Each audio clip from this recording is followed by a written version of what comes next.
जय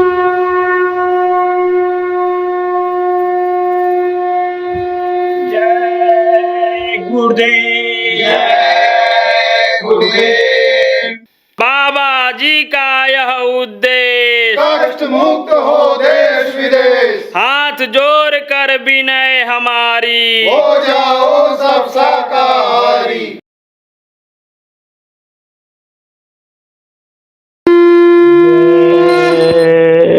गुरुदेव मैं हर के नजर करो मेरी ओर, दया के नजर करो मेरी ओर।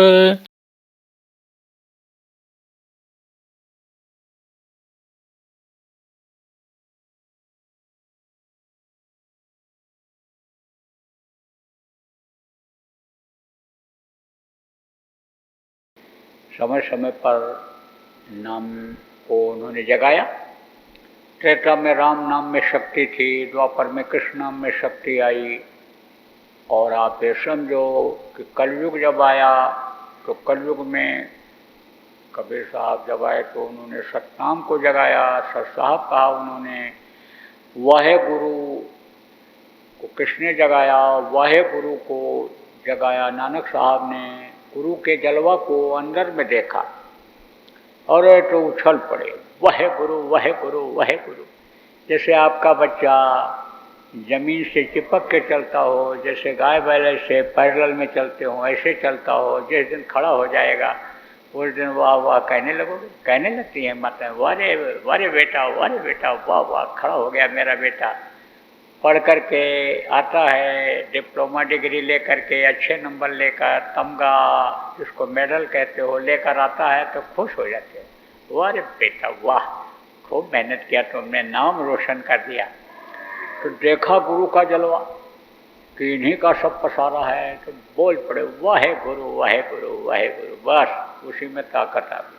अब बोले वाहे गुरु ही चलेगा। 10 पोस्ट तक चला। उसके बाद में सुदयाल जी महाराज आए, राधा स्वामी नाम को उन्होंने जगाया।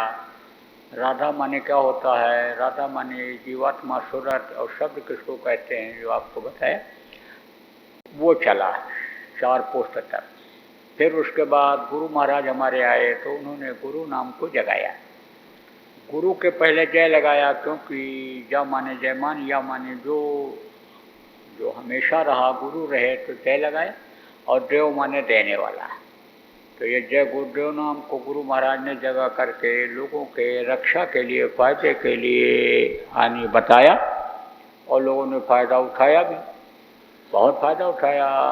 मुसीबत में, तकलीफ़ में, बीमारी में जय गुरुदेव नाम बोले। आप समझो दवा पिए जय गुरुदेव बोल करके, नामधनी बोल करके। कोरोना में निमित्त मात्र कोई दवा भी बताई गई और जय गुरुदेव नाम के ध्वनि बोले, जय गुरुदेव नाम बोल करके पिए और दया हो गई, स्वस्थ हो गए। तो आप ये समझो प्रेम कि जय गुरुदेव नाम में अब भी शक्ति है।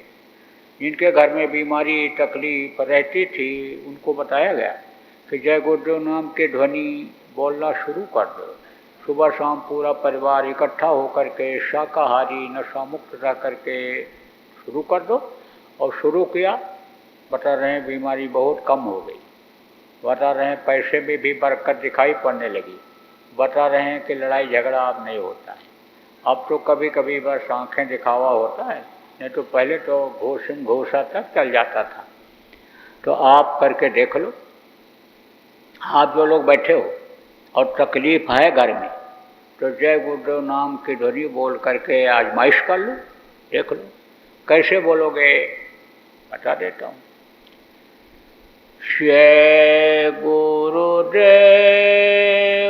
जय गुरुदेव जय गुरुदेव जय जय गुरुदेव। बोलो, सीख लो, नए लोग सीख जाओ।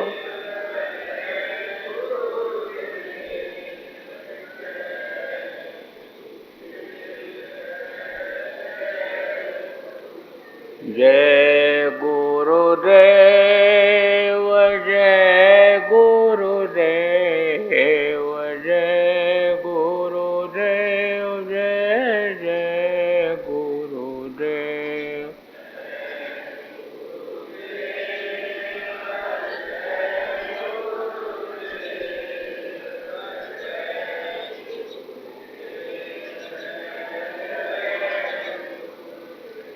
इसी तरह से आपको बोलना रहेगा घरों में अपने अपने। नहीं भी कोई तकलीफ है तो भी बोलोगे तो तकलीफ के आने में रोक लग जाएगी। जैसे स्पीड को रोकते हैं, स्पीड ब्रेकर कहते हैं, ठोकर सड़कों बना देते हैं कि तेज गाड़ी आ रही है तो रुक जाए, ऐसे उसमें आपको हर तरह से महसूस होगा। अब ये तो वर्णात्मक नाम बताया, अब ध्वन्यात्मक नाम बताऊंगा। इसको जानने के लिए, इसको करने के लिए आपको कोई भी ज़्यादा त्याग नहीं करना है, मामूली त्याग करना है।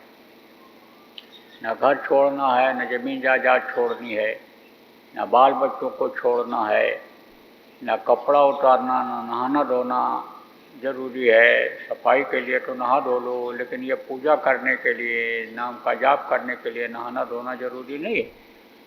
इसको जानने के लिए न मूड मुड़वाना रहता है और न ही घर त्याग करना रहता, कोई काम नहीं। बस गृहस्थ आश्रम में रह करके ही 1 घंटा सुबह शाम समय निकालना रहता है। ना आपको जात छोड़ना, न धर्म छोड़ना, ना आपको अपनी लड़की का शादी दूसरी जाति में करना, न दूसरे के यहाँ खाना पीना। समाज की जो मर्यादा बनी हुई उसको भी हम तोड़ नहीं रहे, वो भी बनाए रखना चाहते हैं। हमारे यहाँ तो हर का बजे सो हर का हुई, जात पात पूछे नहीं कोई, यहाँ कोई किसी को पूछता ही नहीं। क्यों? क्योंकि भजनानंदी हैं। जो उस प्रभु को भजता है, प्रभु को देखता है उनमें, जीवात्मा तो सब में एक ही है उस प्रभु की। हाड़ मांस और ये कपड़ा और ये रंग गोरा काला, इसमें लोग फंस जाते हैं। इसी से अन्य समझ लो कि फर्का पैदा हो जाता है। लेकिन जो आत्माओं को समझ लेता है, प्रभु को समझ लेता है, वो सबसे प्यार करता है, द्वेष किसी से नहीं करता। लेकिन आप तो समाज में रहते हो, उसको भी हम नहीं ख़त्म करना चाहते। जहाँ भी रहते हो वहीं रहो, जैसे जिस हालत में उसी हालत में रहो। लेकिन जो त्याग वाली बात आई वो भी ज़रूरी है। दवा बहुत अच्छी हो, डॉक्टर बहुत अच्छा हो, और अगर परहेज के साथ दवा न खाओ तो दवा फ़ायदा नहीं करती है। इसलिए परहेज जरूरी है। परहेज क्या है? परहेज है मांस, मछली, अंडा, शराब या शराब जैसा तेज नशा, चाहे जड़ी बूटी में हो चाहे गोली में हो, वो अब नहीं खाना पीना है। देखो बीमारियों के बढ़ने का कारण क्या है? यह मांस, लड़ाई झगड़ा, भ्रष्टाचार, अपराध बढ़ने का क्या कारण है? अपने पराये हो जाने का क्या कारण है? शराब। शराब और मांस देश में अगर बंद कर दिया जाए तो अभी रोग बहुत कम हो जाएगा, लड़ाई झगड़ा, अपराध, भ्रष्टाचार बहुत कम हो जाएगा। तो ये विनाश का कारण बन जाता है। खून को ये बेमेल कर देता है, क्योंकि मनुष्य का भोजन ये है नहीं। वो तो जो समझो कि चाट के पानी पीते हैं, जिनके दांत नुकीले होते हैं, आँखें गोल होती हैं, ऐसे जानवरों का भोजन ये मांस है। आप ये समझो मछली तालाब की सफाई के लिए बनाई गई। कोई भी गंदी चीज़ आप तालाब में डाल दो, मछली खा जाती है। खकार के ठोक दो, लटन करके धोने के लिए जाओ, टुकड़े गिरेंगे, मछली खाएगी। गाय बैल भैंस सुअर वह करके आ जाए, मछली खाएगी। कुदरत ने सफाई के लिए उसको बनाया है। गंदा हो जाता है पानी, कीड़े पड़ जाते हैं, पी नहीं सकते, तो कुएं में कुआं बनाने के बाद मछली लाके लोग डाल देते हैं। जब मर जाती है, पानी के ऊपर तैरती है, तो गीध और कौवा खाते हैं। तो गीध और कौवा का भोजन आप मत खाना, अपना भोजन खाओ। जड़ वस्तु मनुष्य का भोजन है, उसको खाओ। हजम कर सको आप 100 गिलास दूध पी लो, हजम कर सको आप 100 रोटी खा लो, 2 किलो घी पी लो। हमारी तरफ कोई रोक टोक नहीं है, पूरी छूट है आपको। लेकिन शाकाहारी खाना। अंडा बड़ी गंदी चीज़ है। माताएं मासिक धर्म होती हैं, खराब खून इकट्ठा हो जाता है तो बच्चा बन जाता है। मुर्गियों का खराब खून और उनके टट्टी पेशाब का खराब हिस्सा जब इकट्ठा होता है तब अंडा बनता है। कितना भी डॉक्टर टर टर करता रहे। बच्चों को अंडा मत खिलाना और न खुद खाना। आप ये समझो नहीं, बीमारी ठीक नहीं कर पाओगे, ये बात समझ लो। लगा रहेगा कुछ न कुछ। खून ही तो है, खून का तो देखो कहते रिश्ता खून का होता था पहले। देखते थे खानदान शादी ब्याह में कितने खानदान इनका कैसा रहा है, कलंकित तो नहीं। खून तो बड़ी चीज़ होती है, खून ही दूषित कर लोगे तो कहाँ से बात बनेगी। तो आप ये समझो कि अंडा मत खाना और शराब मत पीना, गांजा भांग अफीम जिसमें तेज नशा हो, माँ बहन बहू बेटी की पहचान खत्म हो जाए, होश में न रह जाओ, बुद्धि भ्रष्ट हो जाए, ऐसे नशे का सेवन मत करना। बाकी आपको छूट है। तो आप ये समझ लो कि इसी को आप अपनी दक्षिणा मान लो। दक्षिणा लेते थे ना बहुत से लोग, तो अब भी लेते हैं, पहले ही रखवा लेते हैं, तब ये बताते हैं, कान ठोकते हैं, छाप लगाते हैं, कंठी बांधते हैं, तो अपनी पहचान बनाते हैं, मुड़ मुड़ा देते हैं, कपड़ा बदलवा देते हैं। हम तो ये सब कुछ नहीं कर रहे और दक्षिणा भी नहीं मांग, कुछ नहीं मांगते, कुछ नहीं। वही कहा ना कि ममता से क्या मांगना, आपसे क्या मांगेंगे, ज़रूरत पड़ेगी तो उसी से मांग लेंगे। अब तो कोई चीज़ ज़रूरत भी नहीं, उम्र 73 साल की हो गई और कोई कमी नहीं। कल जिस चीज़ की ज़रूरत वो चीज़ आज हाजिर हो जाती है। ज़्यादा कुछ खाएं पिएँ तो शरीर नहीं चलेगा, तो बहुत तो हल्का फुल्का शरीर को चलाने के लिए चाहिए, और क्या चाहिए। और मैं तो घास की भी लंगोटी लगा करके जंगल में भी रह सकता हूँ। इतना मेरा अन्य समझो कि इतनी साधना है। गुरु महाराज ने शरीर को भी साधा, आत्मा की भी साधना सिखाया, उन्होंने बताया, दया किया, और शरीर को भी साधा दिया है मेरे। तो प्रेमियों, कहने का मतलब यह है कि हमको आपसे कुछ नहीं चाहिए, लेकिन अगर आज आप अपनी बुराइयों को यहीं छोड़ जाएंगे तो यही मैं सबसे बड़ी आपकी दक्षिणा मान लूँगा।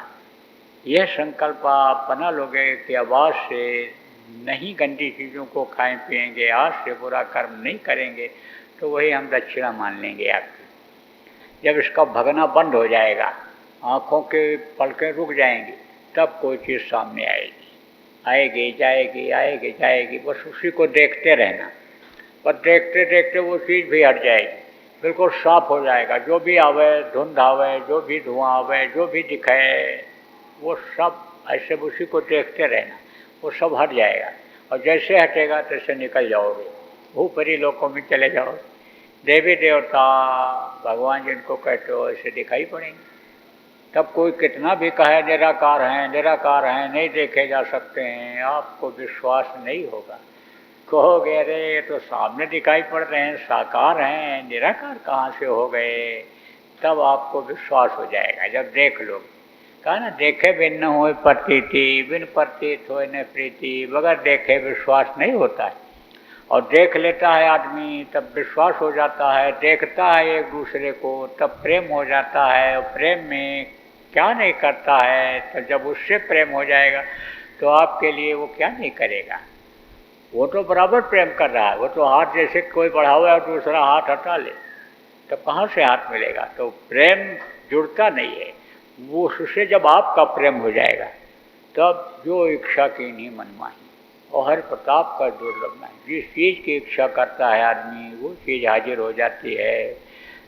और जब प्रेम के प्रकट हुए मैं जाना, जब उनको याद करोगे सामने दिखेंगे वो। तो दुनिया बनाने वाला जब मिल गया तो दुनिया की चीज़ों के लिए फिर आप सोचो कि आपको गुनाह गलती करनी पड़ेगी। कोई गलती कोई गुनाह नहीं। फिर तो वही इच्छा करोगे वो चीज़ अपने आप। कल जिस चीज़ की ज़रूरत है वो चीज़ आज हाजिर मिल जाएगी, अपने आप सब चीज़ें सुलभ हो जाएंगी। तो दुनिया की चिंता खत्म हो जाएगी। तो दीन की ही चिंता रहेगी कि यह जन्म अब हमारा सार्थक हो जाए, जिसलिए हमने माँ के पेट में इसको मांगा था कि प्रभु जल्दी करो, अब इस तकलीफ़ से हमको बाहर निकालो। हम समर्थ गुरु की खोज करके रास्ता ले करके दिन रात भजन करेंगे, आपके चरणों में आकर लिपट जाएंगे। वो काम आपका गुरु महाराज की दया से हो जाएगा। बहुत लोगों का हो गया, गुरु महाराज की दया से हो गया। तो क्या आप सौतेले बेटे थोड़ो उसके, सौतेले बेटे नहीं हो आप। देवगढ़ में रहते हो तो सौतेले नहीं हो गए। आपको सत्संग पहले नहीं मिला, ये चीज़ नहीं मिली, इसलिए महरूम रह गए। जब इन्होंने इच्छा किया कि वहाँ भी हो जाए तो हम यहाँ भी चले आए। और आपको ये बता के जा रहा हूँ, करके देखो।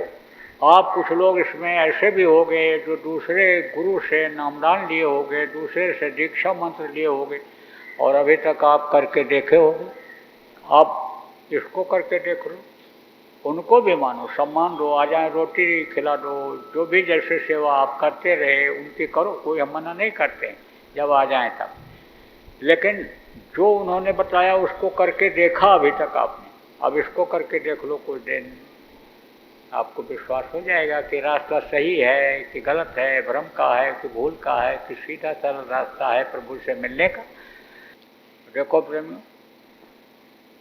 इस धरती पर ही सतयुग आने का संकेत मिलता है। लिंग पुराण के 40वें अध्याय में भी लिखा है, सूरसागर में लिखा है, जगन्नाथ दास गुड़िया किताब में भी लिखा है। गुरु महाराज का तो हमारे बराबर ये कहना रहा कि कलयुग में कलयुग जाएगा, कलयुग में सतयुग आएगा। तो सतयुग तो ऐसे नहीं आ जाएगा, या तो वो कलयुग के लोगों की, कलयुगी लोगों की सफाई करेगा, और या तो सतयुग देखने के लायक बन जाएंगे लोग। तो बराबर हम लोगों का प्रयास ये चल रहा है कि सतयुग देखने के लायक लोग बन जाएं, क्योंकि ज़्यादा लोग ख़त्म हो जाएंगे, मर जाएंगे, तो सतयुग आकर ही क्या करेगा, उसका आनंद कौन लेगा। इसलिए प्रयास यही है कि लोग शाकाहारी हो जाएं, नशा मुक्त हो जाएं, जीव हत्या न हो, गौ हत्या बंद हो। हमारा तो अभियान ही यही चल रहा है, गाय को राष्ट्रीय पशु बनाओ, धरती पर सतयुग ले आओ, सुख शांति का बिगुल बजाओ। ये तो हमारा अभियान ही चल रहा है। लाखों चिट्ठियाँ भेजी गई, लेकिन अब वो लोग नहीं कर पा रहे हैं। कुछ समस्याएं हैं, कुछ क्या हैं ये तो समझो हम समझ रहे हैं क्या हैं। लेकिन प्रेमियों, ये बता के जाता हूँ आज कि एक दिन देश में गौ हत्या बंद हो जाएगी। और आप ये समझ लो, जिस दिन गौ हत्या बंद होगी, घोषणा होगी, गाय राष्ट्रीय पशु बनाएंगे ये लोग। कोई भी बना दे, श्रेय कोई भी ले ले, लेकिन होगा। जहाँ गौ हत्या बंद का ऐलान हुआ, तहाँ समझ लो कि सतयुग की किरण इस धरती पर आने की पड़ने लग जाएगी। और भारत में जहाँ बंद हुआ गौ हत्या, तहाँ विदेश के भी लोग मन बना लेंगे गौ हत्या बंद कराने का। और कुछ ही समय के बाद कई देशों में बंद होने लग जाएगा लगातार।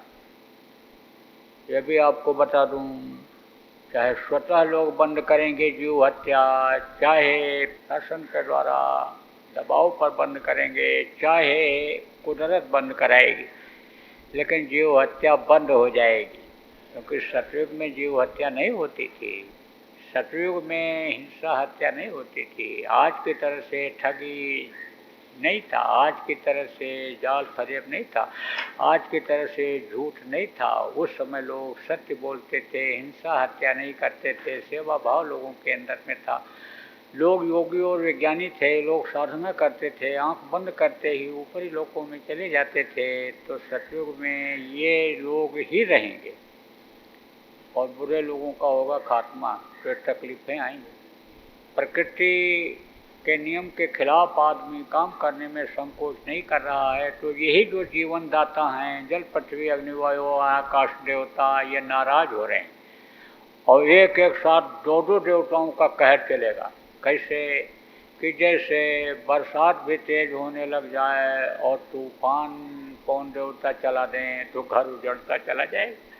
बरसात में तो घर उजड़ता नहीं है, फूस का कमज़ोर घर नहीं उजड़ता है, लेकिन तूफान चल जाए तो बेघर हो जाएगा आदमी।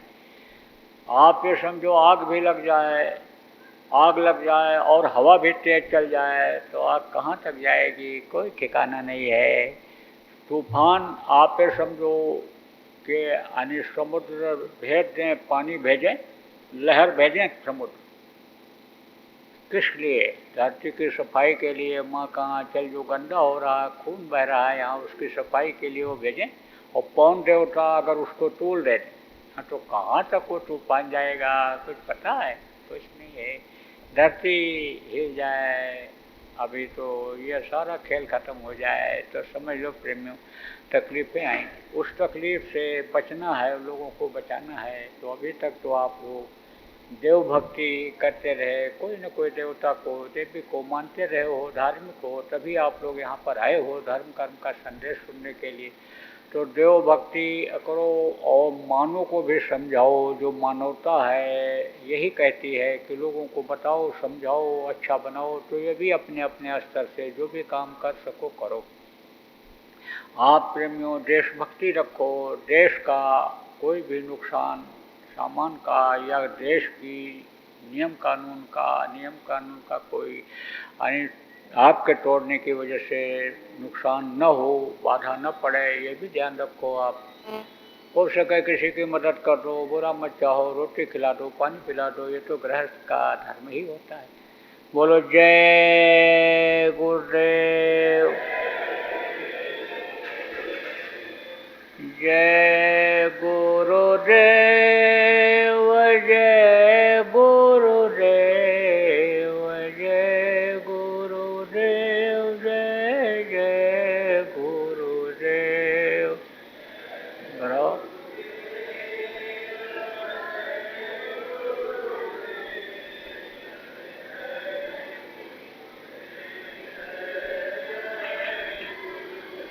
जय गुरुदेव, जय गुरुदेव, जय गुरुदेव, जय जय गुरुदेव।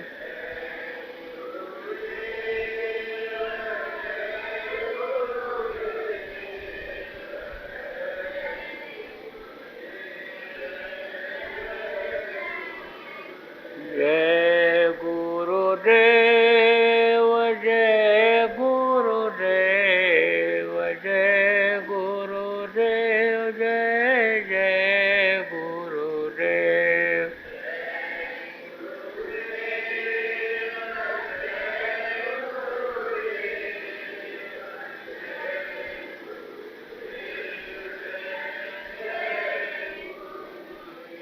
इसी तरह से नाम ध्वनि आप लोगों को बराबर बोलना है, बोलवाना है। बोलो जय गुरुदेव।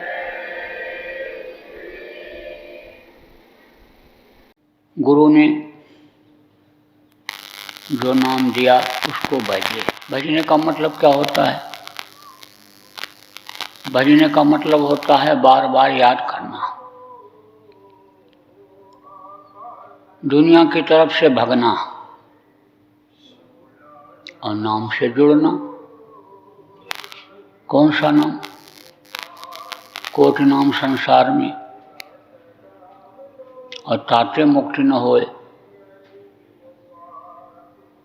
और आदि नाम जो गुप्त जब बेला बूझे कोई, वो नाम जो आदि नाम है और जो अंत तक पहुंचाएगा। अंत कहाँ है? जहाँ आगे कुछ न हो।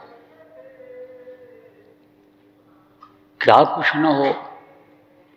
जैसे धरती पर आप जाते हो, जमीन पर चलते हो, समुद्र के किनारे जब पहुंच जाते हो तब कहते हो ये धरती का अंत हो गया, अब आगे कुछ नहीं है। क्या है? पानी है, समुद्र है, समुद्र दिखाई पड़ता है। तो उस जीवात्माओं के समुद्र में जो सतलोक में है, जो अलग खबर आगामी लोक में है, जब वहाँ ये जीवात्मा पहुँच जाती है तब इसका अंत होता है। और वहीं से ये नाम नीचे उतारा गया है। तो ये आदि नाम भी है और यह अंतिम नाम भी है। यह नाम जो आपको मिला, गुरु ने दिया, यह नाम में जाने के बाद और इसको समझ लेने के बाद, इसकी डोर को पकड़ लेने के बाद फिर और नाम की जरूरत नहीं रह जाती है। तो इसको कहा गया गुप्त जप। आपको सुमिरन करने के लिए बताया गया, ध्यान करने के लिए बताया गया, तो कहा गया कि ऊपर से कपड़ा डाल लो, आंख बंद कर लो और अंतर में जपते रहो।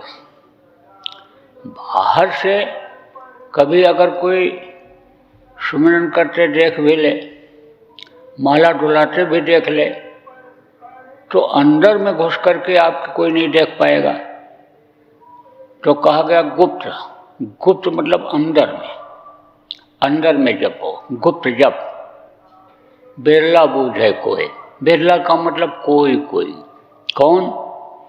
जो साधक होता है, जो साधना करता है, जो इसको समझता है, गुरु के दिए हुए नाम को जो समझता है और नाम के प्रभाव को जो समझता है, वो कोई बिरला ही होता है। सब लोग नहीं होते हैं। जैसे आप इसमें बहुत से लोग बैठे हो जो नामदानी हो, कुछ ही ऐसे हो जो इस कार्तिक पूर्णिमा के अवसर पर नामदान लेने के लिए आए हो। शेष आप जितने भी लोग हो, सब लोग आप नामदानी हो, लेकिन सब लोग अभी न तो नाम के प्रभाव को समझ पाए और न तो नाम को समझ पाए। आपने तो ये प्रार्थना जब सुनी महात्माओं के मुख से कि मन तू भजो गुरु का नाम, तो उसका अर्थ बहुत से लोगों ने लगा लिया कि माता पिता ने जो गुरु जी के शरीर का नाम रखा, उस नाम को हम भज लेंगे, याद कर लेंगे, उसी नाम को रट लेंगे, बार बार बोलते रहेंगे, तो अन्य समझो हमारा मुक्ति और मोक्ष हो जाएगा। उस नाम को जपने से मुक्ति मोक्ष नहीं होगा। जो गुरु ने नाम दिया, उस नाम को भजो, उस नाम को जपो। ये जितने भी लेख हैं, धार्मिक ग्रंथ हैं, या जितनी भी प्रार्थनाएं हैं, ये सब अंतर के रहस्य से भरी हुई हैं और एक एक शब्द का कीमती अर्थ है। यानी समझो एक अर्थ ऐसा होता है कि जो लगा करके और बता देते हैं कि ये इसका अर्थ है, लेकिन उसमें दम नहीं रहता है। और एक ऐसा अर्थ होता है कि जिसको मास्टर समझा देता है, बता देता है कि इस तरह से सवाल को हल करो, तो हल हो जाता है। अब यह है कि उस पर जब ध्यान दिया जाए तो प्रार्थना हम आप भी बोलते हैं, हमारे गुरु महाराज भी, अपने गुरु महाराज भी बोलते थे कि मन तू भजो गुरु का नाम। एक दिन खाली पड़ा रहेगा और संग न जाए छदाम। आप देखो कोई चीज़ जाती है इस दुनिया संसार से? कुछ नहीं जाती, सब छूट जाता है। छदाम, छदाम किसको कहते हैं? पहले छेद वाले पैसे चलते थे। आपकी जिनकी उम्र 70-80 साल की है, आपने वो छेद वाला पैसा देखा होगा, उसको छदाम कहते थे कि यह भी एक पैसा भी, छेद वाला पैसा भी, यह साथ नहीं जाएगा। ये तब की बनी हुई प्रार्थना, संग न जाए छदाम। यह तन तुझको मिला जो प्रभु ने दिया, उससे कर तू कुछ काम, इस शरीर से कुछ काम करो। और नहीं तो ये पानी केरा बुदबुदा असमनुष्य के जात, जैसे पानी बरसता है, बुलबुले उठते हैं, देखते देखते छिप जाते, ऐसे ही यह समय जब पूरा हो जाएगा तो ये शरीर छिप जाएगा। अब आप देखो कि जो दुनिया संसार से चले गए, उनके शरीर को कोई अभी अगर देखना चाहे देख नहीं सकता है। धरती में मिला दिया गया, मिट्टी में मिला दिया गया, इस मिट्टी के शरीर को चाहे गाड़ करके मिला दिया गया, चाहे जला करके, राख बना करके, और इस मिट्टी में उसको मिला दिया गया, ये मिल गया। तो आपको इस चीज़ को समझने की ज़रूरत है कि शरीर के रहते रहते गुरु के दिए हुए नाम को याद करो, भजो, बार बार उसको याद करो। सुमिरन के रूप में याद करो, ध्यान के रूप में याद करो, भजन के रूप में याद करो। अब ये ज़रूर है कि सुमिरन जो होता है वो प्राथमिक सीढ़ी होती है। सुमिरन से वो याद आते हैं। नाम को जब लिया जाता है तो रूप को याद किया जाता है, तो वो याद आते हैं। और जब याद आते हैं और उनको जब देखते हैं, ध्यान में कोशिश करते हैं, या सुमिरन में ही दर्शन हो जाता है, तो बराबर जब उनको याद करते रहते हैं तो वो जो नामी जिनके मुंह से ये नाम निकला वो खींच लेते हैं जीवात्मा को, वो अपने पास बुला लेते हैं। तो जो भी नाम आपको मिला, गुरु ने दिया, उसको आप भजो, उसको आप याद करो, उसको बार बार याद करो, बार बार आदत डालो। अब ये जरूर है कि कुछ ऐसे होते हैं जो नाम को जगाते हैं, वो नाम जग जाता है। नाम तो वही है, ये आदि काल का नाम है। नाम कोई नया नाम नहीं है, लेकिन इसको जो संत के रूप में काम करने के लिए आते हैं, जो समर्थ गुरु का काम करने के लिए इस धरती पर उतारे जाते हैं, वो नाम को जगाते हैं। तो नाम तो जागृत है, नाम में चैतन्यता है। नाम तो उसके मुंह से निकलता है, जो कभी सोता ही नहीं है, हमेशा जागता रहता है। तो नाम को जगाने की जरूरत नहीं पड़ती है। किसको जगाने की जरूरत पड़ती है? इस सूरत को, इस जीवात्मा को। जय गुरुदेव। सरकारी व गैर सरकारी अनुदान के लिए बिना सत्संगियों के सहयोग द्वारा जनहित के कार्यों में लगी हुई बाबा जय गुरुदेव धर्म विकास संस्था का मुख्यालय पिंगलेश्वर रेलवे स्टेशन के सामने, मक्सी रोड, उज्जैन, मध्य प्रदेश में है। यहाँ पर सत्संग व नामदान का कार्यक्रम होता रहता है। अतः आप श्रोताओं से अनुरोध है कि बाबा उमाकांत जी महाराज के आश्रम उज्जैन एक बार परिवार सहित जरूर पधारिएगा। जय गुरुदेव, जय गुरुदेव। आपके सुझाव के लिए व्हाट्सएप नंबर 9575600700। जय गुरुदेव, जय गुरुदेव, जय गुरुदेव, जय गुरुदेव, जय गुरुदेव, जय जय गुरुदेव। बराबर।